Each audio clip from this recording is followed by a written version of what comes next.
Cam जो public, तो आज हम करने वाले हैं प्रोबेबिलिटी का एग्जाम्पल। तो देखते हैं प्रोबेबिलिटी में कौन सा एग्जाम्पल हमको दिया गया है। तो आज प्रोबेबिलिटी में हमको एग्जाम्पल दिया हुआ है कुछ ऐसा। Two cards are drawn from the well shuffled pack of 52 cards. यानी कि जो पत्ते का कैट होता है उसमें से 52 कार्ड्स में से हमको सिलेक्ट करने हैं 2 कार्ड्स।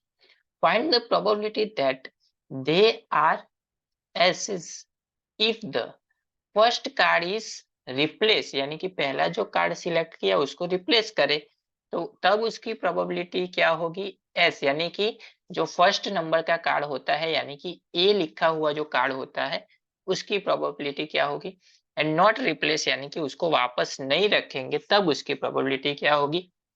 तो देखते हैं कैसे करेंगे हम। सबसे पहले तो यहाँ पे डिटेल गिवन है वो लिख लेते हैं।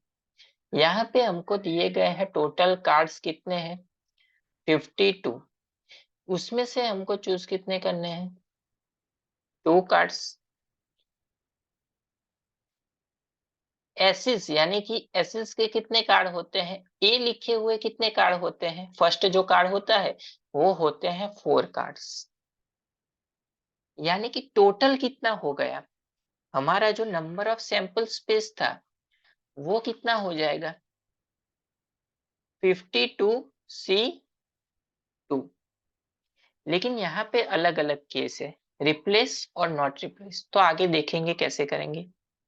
चलिए फर्स्ट केस ले लेते हैं कि रिप्लेस के साथ, यानी कि कार्ड जो सिलेक्ट हुआ फर्स्ट उसको हम वापस रख देंगे तब उसकी प्रोबेबिलिटी क्या होगी।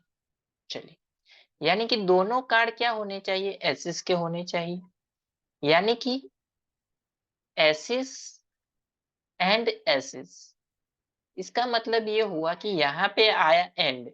हमको पता है कि क्वेश्चन में अगर एंड आता है तो होता है इंटरसेक्शन, अगर और आता है तो होता है यूनियन।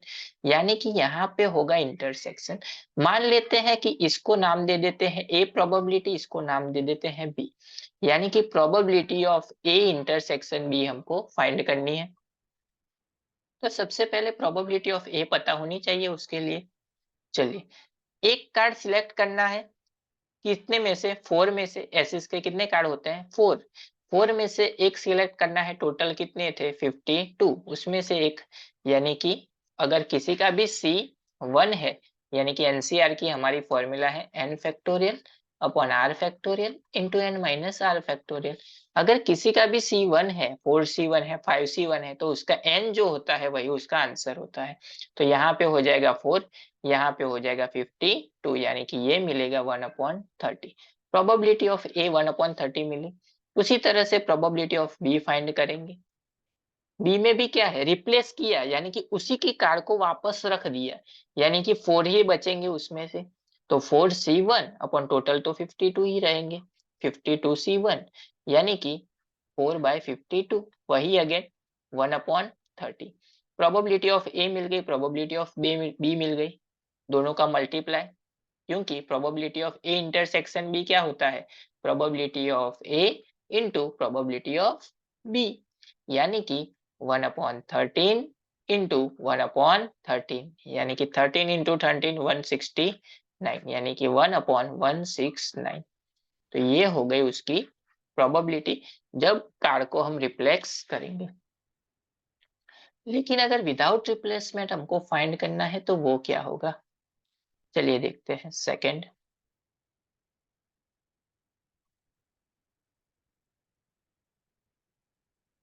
नॉट रिप्लेस्ड, यानी कि कार्ड को जो हमने सिलेक्ट किया उसको वापस नहीं रखना है। यानी कि पहला जो कार्ड निकलेगा वो क्या निकलेगा, एसिस का निकलेगा। एंड दूसरे कार्ड में क्या पॉसिबिलिटी हो जाएगी, वही एसिस का ही चाहिए हमको। लेकिन यहाँ पे कार्ड कितने थे, 4। इसको हम नाम दे देते हैं ए, इसको हम नाम दे देते हैं बी। एंड आया तो again same intersection, probability of A intersection B find करनी है, तो प्रोबेबिलिटी ऑफ ए पता होनी चाहिए। चलिए प्रोबेबिलिटी ऑफ ए क्या हो जाएगी, एसिस के कितने कार्ड थे, 4। 4 में से एक सिलेक्ट होगा, यानी कि 4C1 अपॉन टोटल 52, 52C में एक, यानी कि 4/52, अगेन वही 1/13। लेकिन यहाँ पे केस कुछ अलग होगा। प्रोबेबिलिटी ऑफ बी क्या होगा? यहाँ पे एक कार्ड सिलेक्ट हो गया ऑलरेडी, यानी कि उसमें से एक कम हो जाएगा। यानी एसिस के कितने कार्ड बचेंगे? 3। 3 में से एक सिलेक्ट होगा, क्योंकि हमको तो दोनों एसिस के ही चाहिए। यानी 3C1। यानी 52 थे, 52 में से एक चला गया, यानी कि 51C1। यानी कि यहाँ पे मिलेगा 3/51, यानी कि मिलेगा 1/17। तो प्रोबेबिलिटी ऑफ ए मिल गई, प्रोबेबिलिटी ऑफ बी मिल गई, यानी कि फॉर्मूला में रख देंगे तो क्या हो जाएगा? Probability of A into probability of B, यानी कि 1/13 इंटू 1/17, यानी कि 1/17 इंटू 13 मिलेगा 2/1, यानी कि उसकी प्रोबेबिलिटी हो जाएगी 1/2/1, जो हमको फाइंड करने के लिए बोली गई थी।